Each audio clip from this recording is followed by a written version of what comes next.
పై ఆ కోటి సూర్యుల ఎలుగేటి రామయ్య మా అన్నే ఇంకెవరు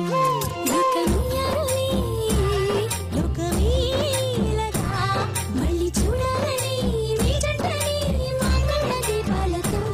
కాచి ఉన్నాయిలే కోటి గుండెలే రామ సీతమ్మల సంసారమే వేల బంధాల తీరమంటూ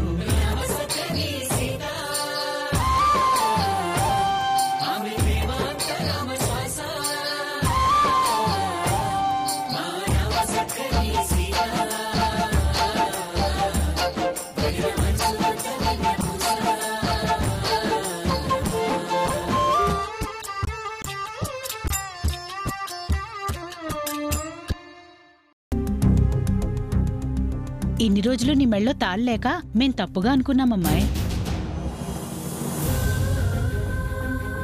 ఈ పని మీరెప్పుడో చేసుండాల్సింది బాబు. అమ్మాయి మెడలో తాళి కట్టారు కాబట్టి ఇక నుంచి మీ గురించి ఎవరు తప్పుగా అనుకోరు, అలాగే గౌరవంగా చూస్తారు. మీరేమంటున్నారు? అర్థమైందిలే బాబు, అమ్మాయిని బాగా చూసుకో. ఇదిగో అమ్మాయి, నీకేం కావాలన్నా మమ్మల్ని అడుగు, నీకు సహాయంగా మేముంటాం.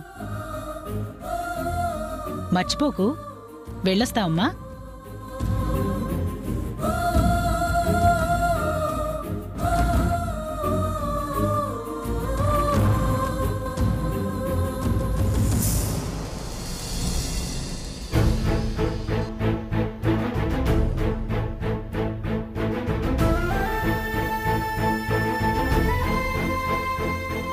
చూశారుగా మనుషుల స్వభావం.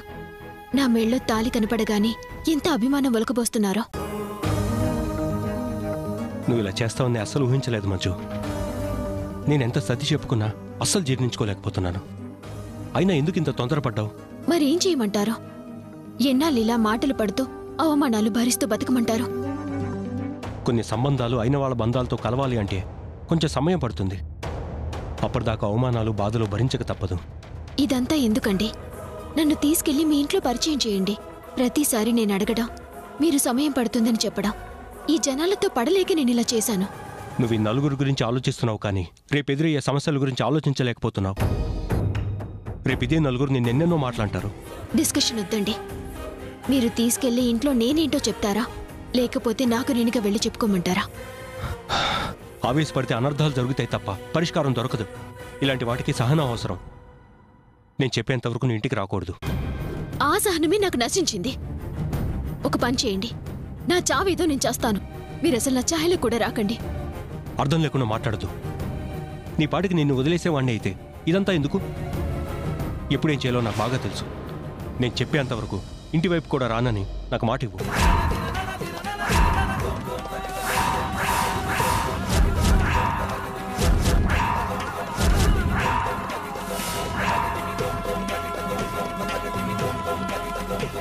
నిన్నే అడిగేది మంజు, మాటివ్వు.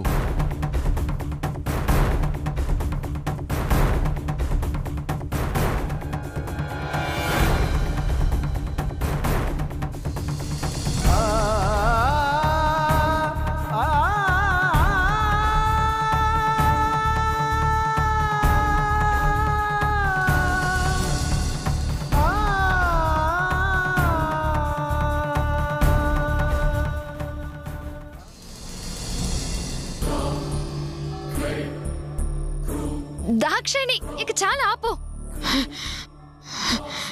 ఇప్పటికే అన్ని నీళ్లు తాగేశావు. సరస్వతి, బావగారు చేసిన పనికి నాకు ఒంట్లో సెగ తగ్గడం లేదు. సీతక్క జీవితాన్ని తలుచుకుంటే నాకు టెన్షన్గా ఉంది. ఇప్పుడేంటి దాక్షాయిని, సీతక్కతో పాటు దాన్ని కూడా మనం అక్క అని పిలవాలా? అదేమో కాని బావగారు ఈ రోజు దాన్ని పెళ్లి చేసుకున్నారు. రేపో మాపో ఇంటికి కూడా తీసుకొచ్చేస్తారు. నేను అదే అంటున్నాను. అదెప్పుడు ఇంటికొచ్చినా దాన్ని అక్క అని పిలిచి చావాలిగా. నీ గొడవ నీదేనా సరస్వతి? బావగారేమో తెలివిగా ప్రవర్తించి ఎవరి సాక్ష్యం లేకుండా ఊరవతల గ్రామదేవత గుడి దగ్గర దాని మెళ్ళో తాళి కట్టేశారు. అదెలా ప్రూవ్ చేసి సీతక్కకి దాని పీడ లేకుండా ఎలా చేయాలని నేను ఆలోచిస్తూ ఉంటే దాన్ని అక్క అని ఎలా పిలవాలని నువ్వు బాధపడతావేంటి? ఓ, నువ్వు వాళ్ళ పెళ్ళైన ప్రూఫ్లు కావాలని ఆలోచిస్తున్నావా? అది చాలా ఈజీ. ఈజీయా? ఎలా? అది కూడా తెలీదా? మరీ ఇంత మొద్దుబుర్రైతే ఎలా దాక్షాయిని? బావగారు ఊరి జనాలకి పెద్ద మనిషి కదా. అవును. అంత పెద్ద మనిషి కొత్తగా పెళ్లి చేసుకుంటే ఊరి జనాలందరినీ పిలిచి పంక్తి భోజనం పెట్టరా ఏంటి?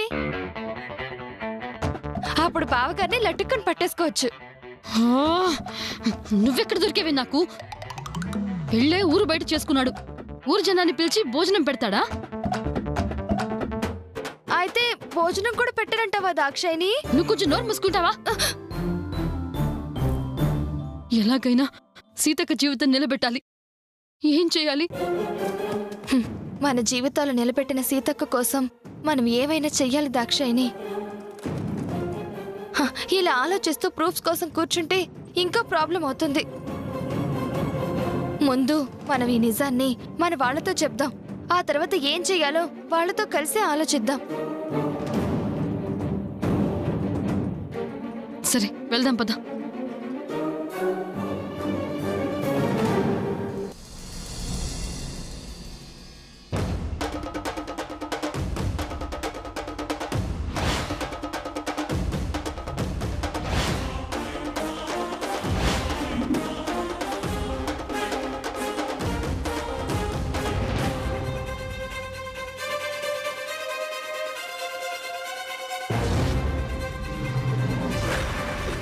దాక్షాయిని, శ్రావణ్ ఇక్కడే ఉన్నాడు. నువ్వు వెళ్ళి చిన్నబావ గారిని పిలు. బావగారి విషయంలో ఈ రోజు తాడో పెడో తేల్చేద్దాం.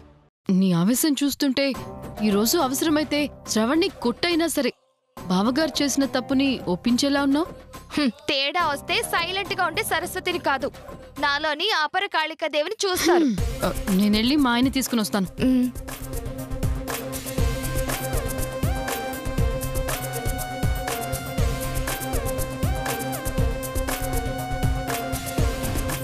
ఏమండి, నేను మిమ్మల్ని పిలిస్తే ఎవరి కోసం చూస్తున్నారండి? ప్రేమగా పిలిచింది నన్నేనా? మిమ్మల్నేనండి. అంత ప్రేమ చూపించేసరికి అనుమానం వచ్చింది. చెప్పండి, మీరు మరీను. మీతో కొంచెం మాట్లాడాలి. అయ్యో దాక్షాయణి, చెప్పు దాక్షాయణి. నువ్వు సరస్వతి కలిసి మా ఇద్దరితో ఏదో పర్సనల్గా మాట్లాడాలని చెప్పావుగా, ఏంటది? ఓ అదా విషయం. ముందే ప్రిపేర్ అయ్యి వచ్చారన్నమాట. ఏంటి విషయం? చీరలు నగలు ఏమైనా కావాలా? మిమ్మల్ని మించిన బంగారం మాకే ఉంటుందండి. బావగారి గురించి కొంచెం మాట్లాడాలి. అన్నయ్య గురించా? అవునండి. ఏంటది? ఈ కాలంలో కూడా మీ అన్నయ్య లాంటి గొప్ప మనిషి మరొకరుండరని మీ అభిప్రాయం కదా? అందులో సందేహం ఏముంది? తప్పు కూడా భయపడి ఆయన ఛాయలకు రాదని మీ ఉద్దేశం కదా? ఆ విషయంలో అనుమానమే లేదు. మీ అభిప్రాయం తప్పు. ఏమంటున్నావు దాక్షాయణి? నేను చెప్పేది వింటే నా మీద చూపించినంత కోపం మీ అన్నయ్య మీద చూపిస్తారండి. ఏనాడు గౌరవంతో బావగారు ఎదురుగా తల ఎత్తని మీరు ఇలా ఎందుకు చేశావు అని మీరే నిలదీస్తారు. టైటిల్స్ ముందొచ్చే ఆడలాగా దాన్ని చెప్పడం మానేసి అసలు విషయం చెప్పండి. బావగారు ఆయన పేరుకు తగ్గట్టు కాదండి. ఇంట్లో రాముడు, వీధిలో కృష్ణుడు. మంచితనం ముసుగులో మనందరినీ మోసం చేస్తున్న రావణాసురుడు.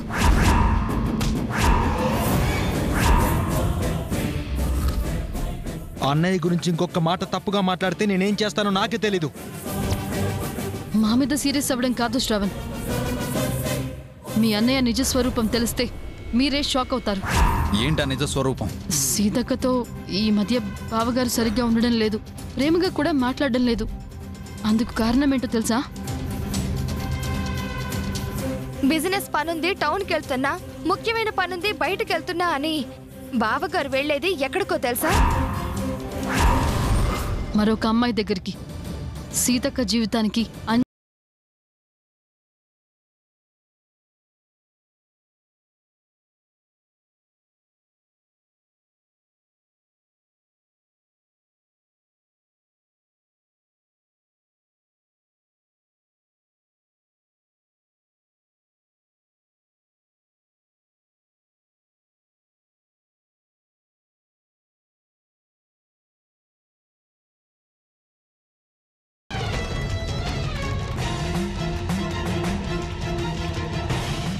అమ్మాయిని రెగ్యులర్గా కలవడం మాత్రమే కాదు, ఈ రోజు ఆ ఊరి గ్రామ దేవత ముందు బావగారు తన మెడలో తాళి కూడా కట్టారు.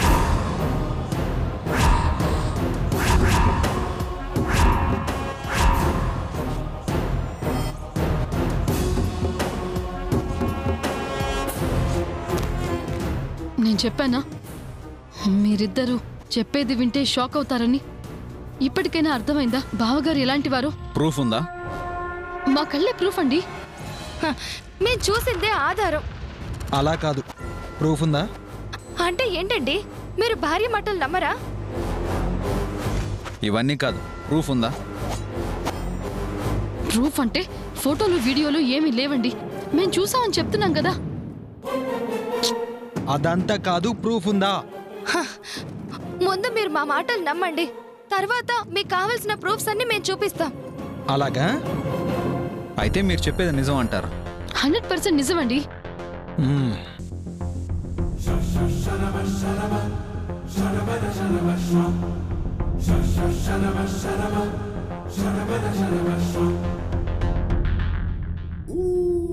అయ్యో భలేవారండి. తప్పు చేసి ఉండొచ్చు గాని ఎంతైనా బావగారు మిమ్మల్ని పెంచిన అన్నయ్య. అక్క జీవితం బాగు చేయాలని మీకు చెప్పాం కానీ మీరిద్దరూ ఇలా కర్రలు తీసుకుని బావగారిని కొట్టడం బాగోదండి. అంటే మా అన్నయ్య ఇంట్లో రాముడు, వీధిలో కృష్ణుడా? అవునండి. మంచితనం మూసిగేసుకున్న రాక్షసుడా? నిజమండి. తమ్ముడు కానీ బావగారు తప్పు చేశారని చెప్తే మమ్మల్ని కొడతారేంటండి? ప్రూఫ్ ఉందా? ప్రూఫ్ ఉందా? చెప్పు, ప్రూఫ్ ఉందా? ప్రూఫ్ ఉందా? చెప్పు, ప్రూఫ్ ఉందా? చెప్పు, చూపించు, ప్రూఫ్ చూపించు. అది పడి. ప్రూఫ్ ఉందా? ప్రూఫ్ ఉందా?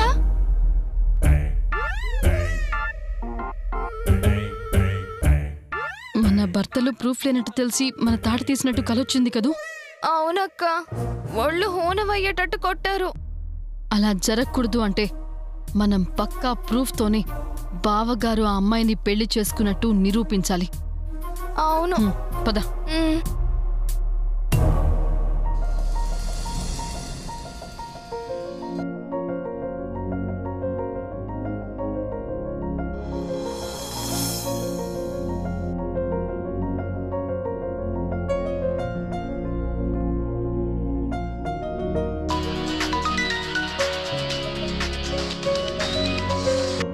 హలో అమ్మా సీత, నేను వెంకటేశ్వరరావు బాబాయ్ని మాట్లాడుతున్నాను.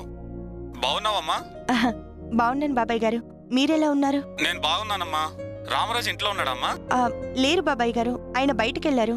నేను ఎన్నిసార్లు ఫోన్ చేసినా లిఫ్ట్ చేయట్లేదమ్మా. నాకేమో లోడ్ అర్జెంట్ కావాలి. ఇంటికి వస్తే నేను ఫోన్ చేశానని చెప్పమ్మా. సరే బాబాయ్ గారు, చెప్తాను.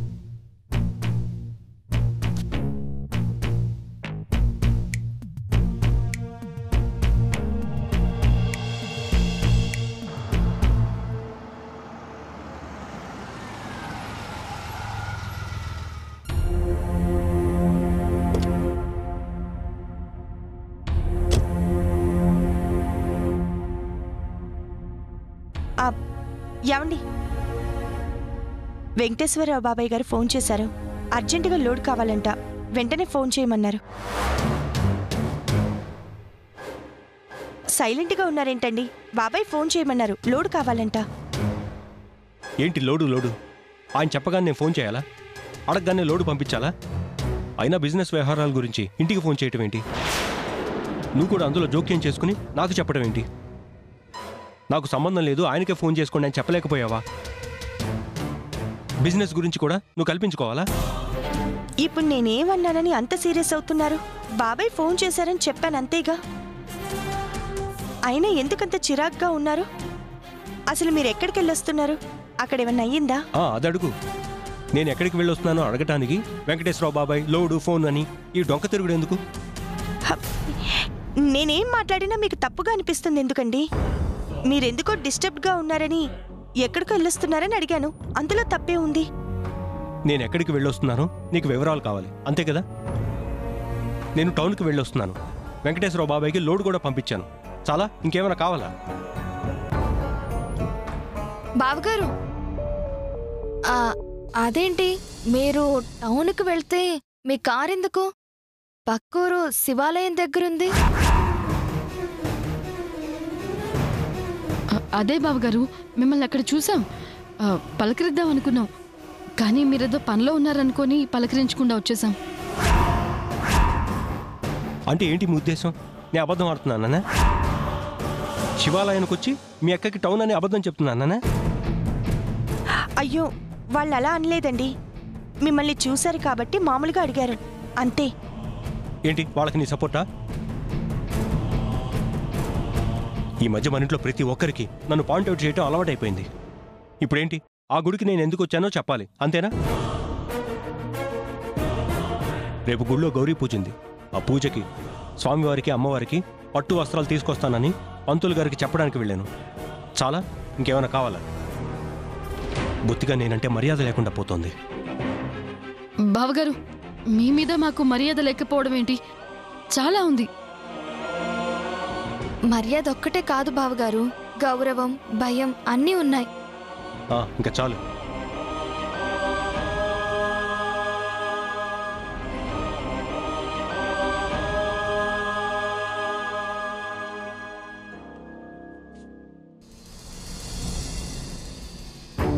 ఈయన అమ్మాయిని పెళ్లి చేసుకున్న విషయం కప్పిపుచ్చుకోవడానికి అక్క మీద మన మీద అరిచి తెలివిగా తప్పించుకున్నాడు.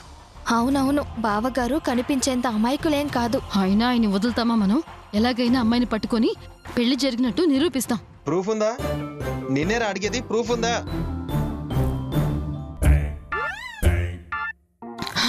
మనల్ని కాదు, మనం ఇక్కడ మాట్లాడుకోవడం మంచిది కాదు. వెళ్దాం పద. పద.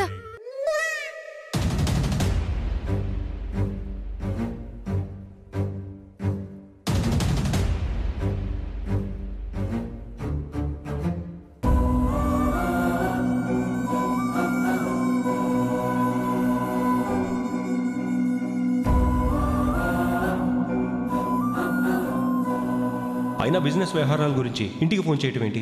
నువ్వు కూడా అందులో జోక్యం చేసుకుని నాకు చెప్పడం ఏంటి?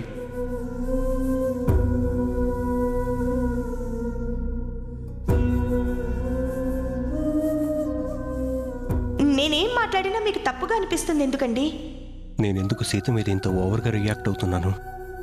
తను దగ్గరైతే నా తమ్ముళ్ళు నాకు దూరం అవుతారని జ్యోతిష్యుడు చెప్పిన మాట కోసం మౌనంగా నా భార్యను దూరం పెట్టకుండా అనవసరంగా ఎందుకు కోపడుతున్నాను? నాకు తెలియకుండానే మంజుకి సంబంధించిన ఒత్తిడి నా మీద ప్రభావం చూపిస్తోందా?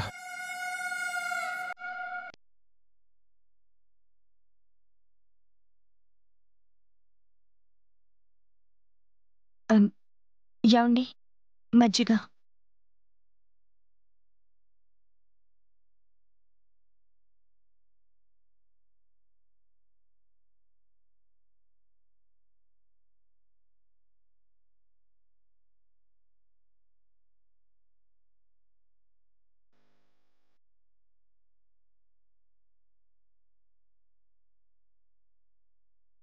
నా మీది నుంచి మీ మనసు ఎందుకండి అలా మార్చుకున్నారు?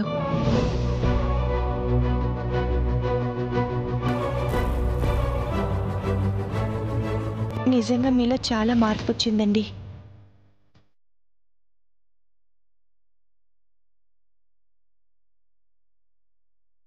ఎదుటివారి తప్పుని ఓర్పుతో సరిదిద్దే మీరు అనవసరమైన విషయాలకు సహనం కోల్పోయి కోప్పడుతున్నారు. పిడుగు మీద పడుతుందని తెలిసినా కూడా నిబ్బరంతో చలించకుండా ఉండే మీరు మాట అడిగితేనే ఆవేశపడుతున్నారు.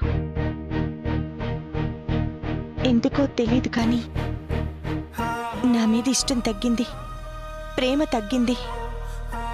ఈరోజు కాకపోతే రేపైనా మీరు పాత మనుషులా మారుతారో, ఎప్పట్లా భర్తగా నన్ను చేరదీస్తారో అని ఆశగా ఎదురుచూస్తున్న నాకు రోజులు గడుస్తున్నాయా తప్ప మీలో మార్పు రావడం లేదు.